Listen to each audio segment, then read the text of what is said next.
ஆர்வமாக இருப்பது முன்பு இருந்த இடத்தில் மறைந்த சித்தர் இப்போதும் இருக்கின்றாரா என்றும் மேலும் நாம் தேடி வந்த அந்த அபூர்வ ஓசை கேட்கும் இடம் இதுதானா என்றும் காண வேண்டி ஆர்வத்துடன் ஆயத்தமானோம். அந்த இடத்தினை சுற்றி உள்ள பகுதிகளை கவனித்தோம்.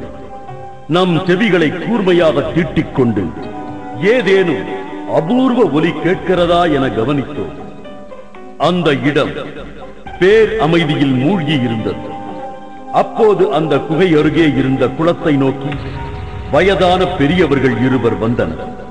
அவர்கள் எப்போதாவது மீன் பிடிக்க அங்கே வருவது வழக்கமா? அவர்களிடம் இங்கு அபூர்வமாக ஒலிக்கும் ஓசை அந்த குகையில் கேட்பது உண்மையா என்று கேட்டோம். எப்ப ஃப்ரீயா இருக்க டைம் வந்து மீன் பிடிச்சிருக்கோம். அந்த டைம்ல வந்து ஓம் நமச்சிவாயன்ட்டு ஒரு நாள் வந்து ஒரு சத்தம் வந்து சரி யாரோ கூட வந்தவங்க தான். ஏன்னா திருவண்ணாமலை சுற்றி வந்து ஓம் நமச்சிவாயன்றது வந்து ஒரு புனிதமான சொல், சாமிக்கு உகந்தது அப்படின்ட்டு நாங்க கேட்டுட்டு இருந்தோம். திடீர்னு பாத்தீங்கன்னா பக்கத்துல யாருமே சொல்லல. அக்கம் பக்கம் தேடி பார்க்கல, எங்குமே வாய்ஸ் வரல. எங்க லாங்ல இருந்து வர மாதிரி இருந்துச்சு. திடீர்னு எங்களுக்குள்ள ஒரு பயம் வந்து தேடி பார்த்தோம். ஒரு குகைக்குள்ள பாயர்ந்த குகை, அதாவது சிவாசிரமத்துல அது ரொம்ப நாளா பாயர்ந்து இருக்குன்னு கேள்விப்பட்டோம். அந்த குகைக்குள்ள இருந்து ஒரு சத்தம் வந்து அது என்னன்னு பாத்தீங்கன்னா ஓம் நமச்சிவாயன்னு. நம்ம வந்து எப்ப மீன் பிடிக்குள்ள வந்த டைம் அந்த டைம் கேட்டதால எங்களுக்கு ரொம்ப பயமாயிடுச்சு.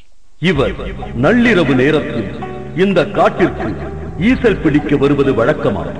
அப்படி ஒரு நாள் இந்த காட்டிற்கு இரவு 12 மணி அளவில் வந்து ஈசல் பிடித்துக் கொண்டிருந்தாரா? அப்போதுதான் அந்த அற்புதம் நடந்துள்ளது. ஓம் நம சிவான நான் பல வாட்டி கேட்கிறேன். நான் புத்துக்கு ஈசிக்கு வருவேன் நேரத்தில். ஒரு நாள் அந்த வைக்கிறது பாருங்க, அந்த மரத்தை காட்டுற புத்த, அந்த புத்தானை வந்து இயேசு பிடிச்சிருந்தேன். ஓம் நம சிவான ஒரு கொல்கட்சி போன மாசம். இன்னும் வந்து விளக்கத்து பார்த்தா ஒன்று ஆளு டெம்பிள் ஓம் நம சிவாயன்ற மட்டும் குரல் கட்சி வந்து பார்த்தா டெம்பிள்ல திருப்பி போயிடும்.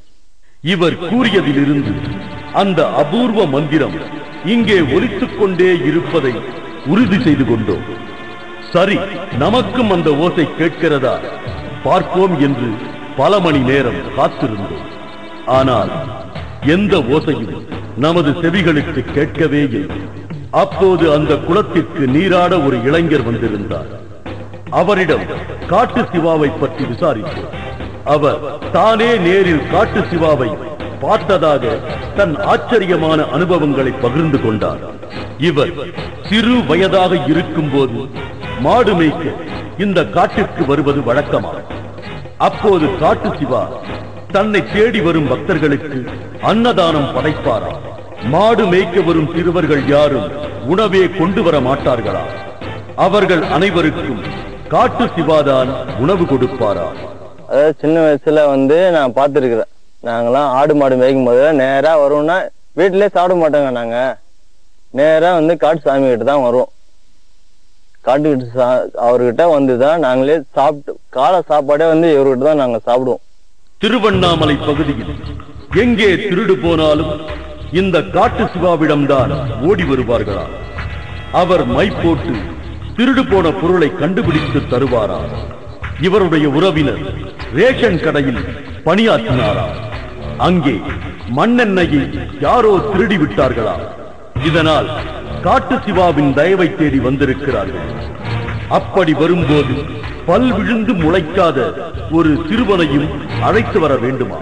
4-5 பசங்களை எங்களை கூட்டின்னு வராங்க. இனிமேல் காட்டு சாமி விட்டு போனாக்கா அவன் யாரு என்ன திறனா போனா வந்தான் காட்டு சாமி விட்டு போனா தெரிஞ்சிடும் அப்படின்னு எங்களை கூட்டின்னு வந்தாங்க. கூட்டின்னு வந்து ஆளா என்ன தான் வந்து அந்த சாமி வந்து மைய வச்சிட்டு இருக்காரு. அதுல வந்து நீ பாருப்பா என்ன தெரியுதுன்னு சொல்லுப்பா அப்படின்னு என்னை கேக்குறாங்க. அப்ப நான் சொல்றேன், அவன் வந்து அந்த பார்ல வந்து ஓபன் பண்ணி ஓஸ் பைப்பை விட்டு தண்ணியை வந்து வெளியே அந்த மண்ணெண்ணெய் வந்து வெளியே எடுக்கிறான். எடுத்து ஒரு பார்ல வந்து ஒரு கேன்ல வந்து பெரிய கேன்ல வந்து பிடிக்கிறான். அது கிளியரா என் கண்ணுக்கு நல்லா தெரியுது. அது வந்து எனக்கு வந்து அப்பெல்லாம் பல்லு கீழே வீல. அப்போ வந்து சின்ன வயசு தான் எனக்கு. அப்ப என்னை கூட்டின்னு வந்து கேக்குறாங்க. கேட்டோன்னா அதே மாதிரி கரெக்டா மறுநாளே வந்து கரெக்டா பாயிண்டா போயிட்டு அவனை புடிச்சிட்டாங்க. இப்படி இந்த பகுதி மக்களின் குருவாக வழிகாட்டியாக வாழ்ந்த அவர் ஒரு நாள் மாயமாக மறைந்து விட்டாரா? அதன் பிறகு இந்த குகையில் முற்காலத்தில் மறைந்த சித்தர்களைப் போல இந்த குகைக்குள் ஒரு அமானுஷ்யமாக இருந்து கொண்டு என் நேரமும் சிவபெருமானை நோக்கி தவம் செய்து கொண்டு இருப்பதாகவும் அவர் தியானிக்கும் ஓம் நம சிவாயா என்ற மந்திரம் சில நேரங்களில் மட்டும் சிலருக்கு கேட்பதாக இப்பகுதி மக்கள் கூறினார்கள். அந்த ஓசையை நாமும் கேட்டு விடுவது என்ற முடிவிற்கு வந்தோம். இதோடு மேலும் ஒரு தகவலை நமக்கு கூறினார்கள். இறைவனை நினைத்து அந்த ஓசையை சாதாரணமாக கேட்டுவிட முடியாது. தூய பக்தியோடு அந்த குகைக்குள் நுழைந்து பூஜை செய்தால் நிச்சயம் ஓம் நம சிவாயா என்ற ஓசை கேட்கும் என்றார்கள் அங்கிருந்தவர்கள். எனவே குகைக்குள் நுழைந்து பூஜை செய்வது என்ற முடிவிற்கு வந்தோம். ஆனால் அது ஆபத்தில் முடியலாம் என்று அச்சம் மூட்டினார்கள் அவர்கள்.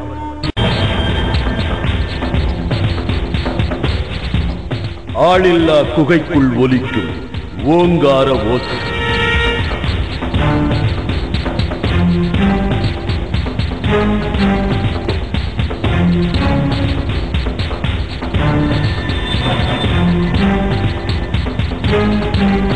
நாம் பூஜை செய்ய முடிவு செய்து அதற்கான ஆயத்த பணிகளை மேற்கொண்டோம். அங்கே சென்றால் ஏதேனும் விபரீதமே ஏற்படும். அது சித்தர்கள் உலவும் இடம். தேவையில்லாத தேடலுக்காக அபூர்வ சித்தர்களின் கோபத்திற்கு ஆளாகாதீர்கள் என எச்சரிக்கை செய்தார்.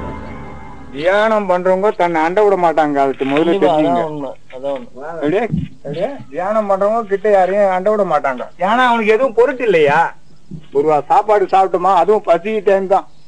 மற்ற எதுவுமே அவனுக்கு ஒரு பொருட்டா தெரியாது. நம்மிடம் எதற்காக நீங்கள் வந்திருக்கிறீர்கள் என்ற விபரத்தினை கூட கேட்காமல் உங்களது முயற்சி விபரீதத்தில் முடியும் என்று எச்சரிக்கை மட்டும் செய்தது நமக்கு மேலும் ஆச்சரியமாக இருந்தது.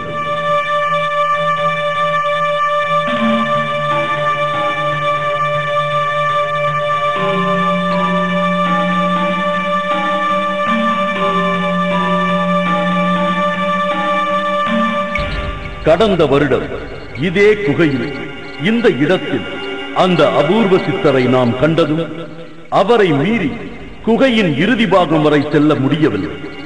ஏனென்றால் நமக்கு முன் யாருமே இருக்க முடியாத இந்த இடத்தில் அவர் அபூர்வ செயலாக தியான நிலையில் இருந்ததே நமக்கு மேலும் பயத்தினையும் வியப்பினையும் ஏற்படுத்தியது.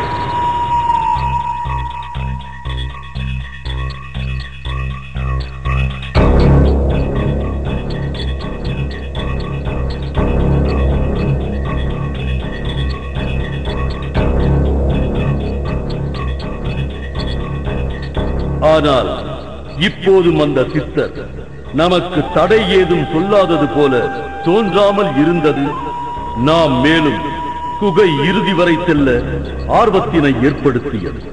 எது நடந்தாலும் சரி என்ற முடிவிற்கு வந்த நாம் உயிரை பணயம் வைத்து அந்த குகைக்குள் நுழைய முயன்றோம். உடலை குறுக்கிக் கொண்டு கால்களை முன்னே விட்டு அதற்குள் நுழைந்த போது மனம் திக் திக் என்று அடித்துக் கொண்டது. மிகுந்த சிரமத்திற்கு பின்னால் அந்த குகைக்குள் செல்ல முடிந்தது.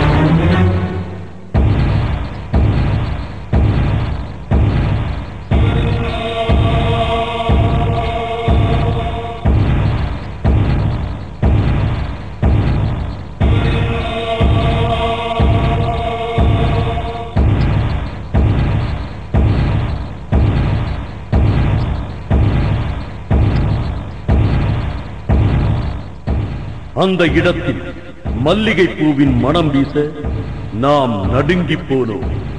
ஆளே இல்லாத குகைக்குள் மல்லிகை பூ மனம் எங்கிருந்து வருகிறது என்று தெரியவில்லை. அந்த குகையின் வலதுபுறத்தில் ஒரு சிறிய அறை இருந்தது. அதன் உச்சியில் காட்டு சிவா அறை நிர்வாண கோலத்தில் நிற்கும் புகைப்படம் ஒன்று தொங்கிக் கொண்டிருந்தது.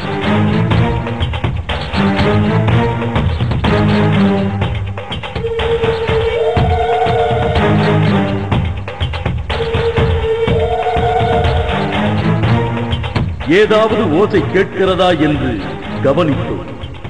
எந்த ஓசையும் கேட்கவில்லை. பூஜை பற்றிய தகவல் கிடைக்காத நமக்கு நாம் கொண்டு வந்த மாலையை எடுத்து அங்கிருந்த புகைப்படத்திற்கு போட்டோம். பின் வணங்கத் தொடங்கினோம். அப்போது அந்த பகுதி எங்கும் அமைதி வியாபித்திருந்தது. அப்போது நம்மோடு வந்திருந்த குழுவினரில் ஒருவர் முகத்தில் பயம் கலந்த பரவசம். அந்த ஓசை உங்களுக்கு கேட்கிறதா என்று கேட்டார். நாம் அப்போதுதான் அதை கவனித்தோம்.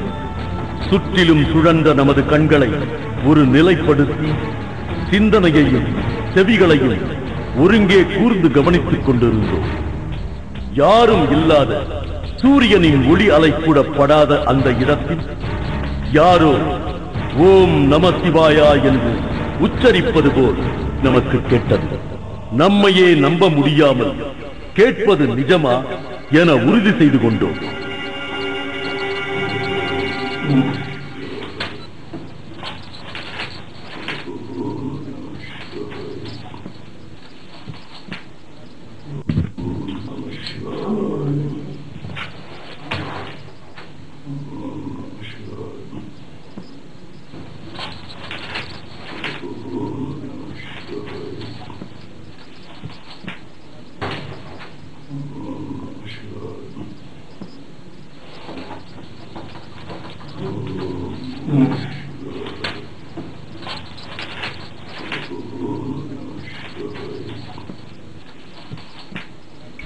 ஓர் அமானுஷ்ய ஒலி அமைதியாக கேட்டது வியப்பையே ஏற்படுத்தியது. மனம் படபடக்க காட்டு சிவா சித்தரின் இரு உருவப்படத்தை உற்று பார்த்தோம்.